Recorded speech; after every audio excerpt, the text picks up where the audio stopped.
Hi everyone, hope you're well. Apologies for this dodgy filming, even by my standards. I'm having trouble with the filming program I normally use, so a bit of Mercury retrograde shadow going on there. Hopefully it'll be fixed for next week, so I am just holding up my camera to the laptop here. It's going to be wobbly, but I do want to get the message out tonight, so bear with me. Okay, a few things I wanted to mention today. First one's about emotional health. I often think when people mention mental health, I think it would be better described as emotional health because that's to do with our feelings. And I know, despite good signs in the world at the moment, so mandates being overturned in a lot of places and just the strength of the resistance movement at the moment, there is a lot of good news. But I think, all people, especially those of us working for the light, are really starting to feel at the end of our tether. We've been doing this for the past 2 years, and the idea I'm getting is that we are past the 11th hour now. So if you think of this as a 2-year kind of experience, each hour would represent 2 months, and we are past that 11th hour. I'm getting the image of the astrology wheel, which has 360 degrees and 30 degrees for each sign. And the 29th degree is where we're at the moment. 29th degree in each sign is just before things change to the next one. And it's always the most intense part, okay? We know we're at the end, but we're tired from the journey. It's that 10 of Wands energy, and we are at the end. And even though that should make it easier to keep going, it is exhausting and it's intense, but we are so close, okay? So my message here is to please, if you need to, step back, have a rest, have a little break, and don't feel guilty about it. Okay, this is a relay. Those of us working for the light, sometimes during this we've stepped up, sometimes we've stepped back, but we've helped each other and we've helped the cause. And the way you keep going is sometimes by stepping back. Okay, so please do that if you need to. A few other things I wanted to mention are some symbols. I've been getting all the even numbers this week, so seeing 462, 246 around a lot. So the even numbers in numerology are very steadying. So if you see those numbers, just might mean something. Okay, the colours I've got are white, green and purple. I've got the picture here, my stones, but actually I can show you them here. This green one, I don't know what it is, but it's a really fresh energy. I got it in Mexico a few years ago. This is amethyst, which is the Aquarius stone, all about reason and clear thinking. And this is a moonstone. Now, the energy of the moon I wanted to mention, it's really strong at the moment. It almost feels like the sun. The light is really clear and intense. So in the evenings, if you can see it, look at the moon. Tell it what's on your mind. The moon is listening and it will help. And listen to what the moon is saying. Just tune into it and listen. And you'll get intuitive guiding messages just from the moon. So give that a try this week. Astrology at the moment, there are no more planets retrograde, although Mercury till the 24th of February is still in shadow. So I tend to still treat that like the retrograde. But the planets are all going direct, just about. And there's no more retrogrades until the 29th of April. So that's a lot of strong forward-moving energy that we're coming into now. Another thing I got was every 3 weeks. So we've had a strong forward surge, and there's another one at the end of retro shadow on 24th of February. And then again, another forward surge about 3 weeks after that in mid-March. And that does tie in with the energies that I talked about last time of the 7th, 8th of March, that Venus-Mars conjunction in Aquarius, and then the solstice on the 21st of March.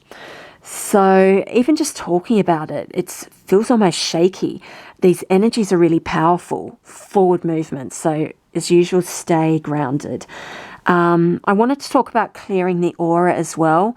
You should regularly, if you're doing light work, especially in weeks like this where so much is going to be going on, just clear your aura.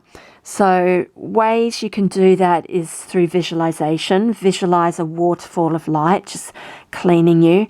It can be white light or any other color. If you're drawn to a particular color, often it's because you need that color to strengthen that chakra at that time. So say yellow for the solar plexus chakra or blue for the throat chakra to help with communication.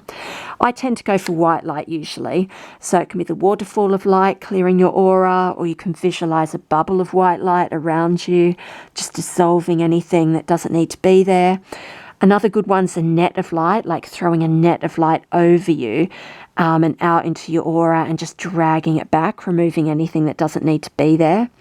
Another good bit of advice I got once, which really helps to visualize the light, is to put sparkly diamond dust into it. So that's clearing the aura, protecting the aura. I tend to just visualize a cloak of light, usually white, still with that sparkly diamond dust in it around myself to protect me. So yeah, that's that. Okay, shall we have a look at the cards? Interesting, when I shuffled the deck, I wanted to put them all upright, and the only one reversed was the Emperor card. So that's the card of power and leadership. The Emperor is the one in power. So it can represent government, leaders in society, work, any kind of boss or leader. But that really said that, you know, their power is gone. They abused it, they were not ethical, and when those you rule reject your leadership, which is happening all over the place, then you no longer have power. So that was interesting. First cards I drawed here was the Three of Swords, which links in with that emotional health I was talking about before, followed by the Fool. So interesting combination. Three of Swords is all about emotional pain, heartbreak, trauma, destruction, upset, misery. But then following that, we have the Fool, which is a total new start. Okay, so this Three of Swords energy feels like it's clearing the way or being cleared away to start a new journey. And the Fool is card 0, so it represents a completely new start, new cycle, new journey that will lead out from that pain. Okay, the new path will be better than that pain that we're leaving behind.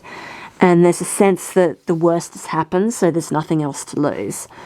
The Fool represents, you know, that moment in time just before something starts, which again is that 29 degrees, just at the end, intense energy I was talking about. But always leads to the establishment of something better. So that is good. The Fool has an open mind, so he's someone who ignores rules and does things his own way.